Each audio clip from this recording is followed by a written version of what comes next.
good morning. Ayan, good morning. Dito na tayo ulit sa Bohol today. So, ngayon, ipapakita ko sa inyo tong ating extension na manukan dito sa Bohol. So, alam naman ninyo yung lagi kong bina-vlog na lugar, yung breeding area ko na may konting cording area, ay sa bahay lang yun sa amin, sa poblasyon. And dito, dinedevelop. Okay, so yan, meron na tayo mga tipi dito na in order from Manila pa yan. So, ipaporma na natin yan dyan para maganda tingnan yung mga tipi. Then, tabing highway din pala to. Ayan, tabing highway. Main road dito sa amin sa Bohol. Yan, may set up alarm na rin yan. Naulan pa ngayon. Ayan, tapos yung design dito ng, ingay naman. Yung design dito ng tawag dito ng bakod sa harapan, screen ng baka lang, tapos nilagyan ko po na electric fence para safe din. So merong konting volt ng kuryente po yan. So ngayon, papakita ko sa inyo yung ongoing ng development dito sa ginagawa nating extension sa ating manukan. So yan. Kasi madami na tayong mga manok dun sa bahay, yung maliit ka cording area ko dun, punong-puno na. So kailangan na natin expansion. Tapos yung sa ating sa Maragondon, ongoing pa rin yun nasa Maragondon farm natin sa Cavite. So yun kasi magiging showroom ko na lang yun if ever madaming mga manok dito na magaganda na for pambenta na, ipapadala natin sa Maragondon for showroom at doon natin i-display lahat yung mga pambenta natin ng mga manok. So ito, pakita ko sa inyo yung ongoing development dito sa ating expansion na lugar dito sa Bohol. So as you can see, ayan yung main road, tapos ayan yung ating mga tipi area. Ayan. And ito yung ating bakod. Yan. Talagang tapat siya ng main road. Tapos, ayan yung may mga tali kayo nakikita dito. So, inano natin yan. Tinali natin yan para yung pagkaporma ng ating mga tipi is diretso or hindi liko-liko. So, as you can see dito, yan, meron na tayong mga naiporma. Pero hindi pa sobrang linis dito ha. Inaayos pa natin. Ayan. Pamaya pakita ko sa inyo yung laman ng mga tipi. May mga manok na nakatali dyan. Maganda dito guys kasi may mga puno na rin dito ng mga niyog. Nakakalilim din yan sa tipi. Maganda rin tingnan sa farm kapag may mga niyog na nakalagay. Ayan. So dito guys, ayan, makita naman nyo dito.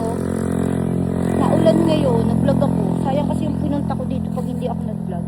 So, ayan yung mga pinagawa ko ditong metal na poste, bakal. So, ayan yung nalagyan na ng mga solar lights. So, kaya pakita ko sa inyo. Ayan. So, maganda dito, oh, maraming nyug. So, ito yung mga solar lights natin. Pakita ko sa inyo. So, ayan yung poste. Tapos, sinilagyan ko na rin siya ng solar lights. Para paggabi, may ilaw tayo dito, hindi sobrang dilim. Yan. So, yan, naulan lang, kaya medyo basa yung ating mga manok. So, pakita ko sa inyo yung ibang mga nakatali dito. So, yung mga napalaki natin, na napalahi natin, na mga bloodlines, galing doon sa bundok sa Kaswagan. So, dito na natin binababa.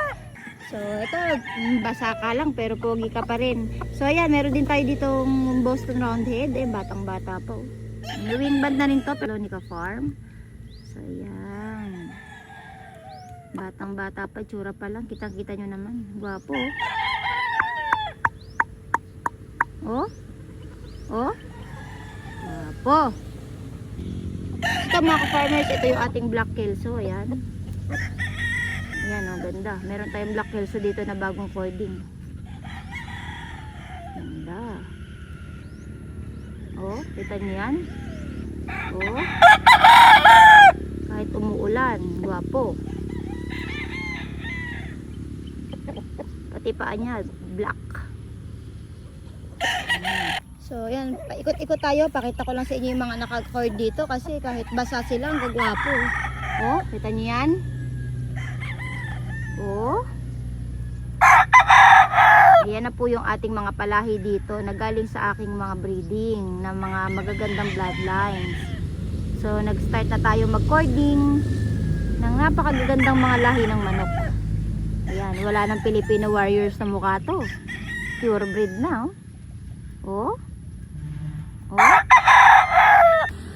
So yun yung mga kasagaran na bloodlines dito na kino-coordinate natin is yung mga kakakaraniwan ng bloodlines na akin na nabibreed. So ano ba yung mga yon? Yung mga white kelso, black kelso, Boston Roundhead, Gilmore Sweater, tapos meron ding mga claret, yung ang tawag dito Joe Good, Grey, Talisayan. So lahat yun dito natin ibabagsak once na pwede na silang i-cording galing sa bundok. Doon natin sila kasi pinapa-pre-range kapag need na i-cording, dito na natin dadalhin. Ayan. So yan o, meron na itong mga laman. So, pagka nag-start ka talaga, lalo nag-expansion ka, so hindi na siya mahirap pag expansion kasi medyo sa ulado mo na yung dapat mong gawin, tsaka alam mo na yung mga sistema ng gagawin mo dahil meron ka ng past na manukan. Ayan. So meron din ako maliit na kubo doon, pahingahan. Ayan. So pakitaan ko kayo na white kelso. Ayan, syempre hindi mawawala yung ating white kelso. So ayan, dito sa bandang dulo yung ating white kelso. So papakita ko sa inyo. Napaka-pogi, oh, napaka-puti. Ito, milk na milk. Ayan, yun ang ating white kelso. All white. Ahay, hindi pa sobrang ganda ng buntot eh. Pero pag naglugon yan, tapos nagpalit na, napakagwapo niya, no? Hala, kagwapo. Ang active niya pag tinawag. White kelso. So yun guys, so hindi ko naman may isa-isa sa inyo lahat ng laman nito, pero ayun na yung mga bloodlines na kasagaran na nandito at nakatali.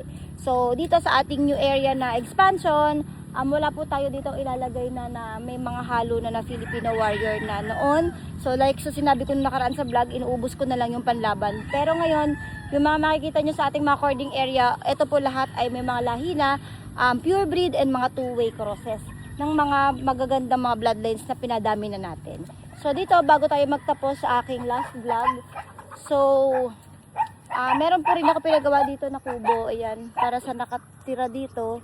So tirahan nila yan, tambayan din, saka yung mga bantay natin. Dalawa lang naman po bantay ko dito. So, may maliit-liit din ang mga aso. Kasi bantay dito, pag lumaki yan, makatulong po yan para makabantay sa ating farm dito. At meron din akong baka. Andito na lahat. Yan, para meron tayo dito ang animal mower, kung saan kainin mo yung damo. Ayan, mataba na yung baka ko dito. Hindi kagaya dati, super paya. Ayun, so yun mga guys, mga salamat mga farmers sa panonood sa video na to. At happy ako sa pag-share sa inyo ng ating expansion sa farm. At soon, marami pa po tayong mga ipamimigay ng mga manok. So abangan nyo po lahat ng mga mahagi ko sa inyo para po sa ating pamigay.